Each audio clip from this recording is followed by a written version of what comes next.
যখন ছিলাম 12 ছিলাম না তো কারো রসের কথা প্রথম শোনা যখন আমার 13 ভোমরা কেন মধুলটে ভোমরা কেন মধুলটে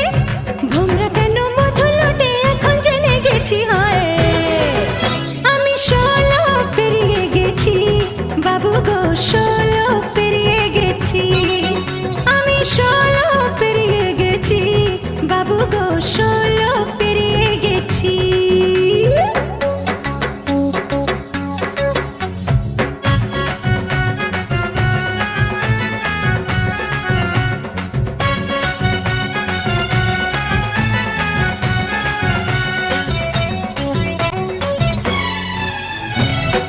যখন পার আগুনে ছারখার 15তে জোয়ার এলো নদীতে আমার 14 যখন পার আগুনে ছারখার 15তে জোয়ার এলো নদীতে আমার এখন বুঝি ছেলে ছড়া এখন বুঝি ছেলে ছড়া এখন বুঝি ছেলে ছড়া কেন কাছাকাছি হয় আমি 16 পেরিয়ে গেছি বাবু গো 16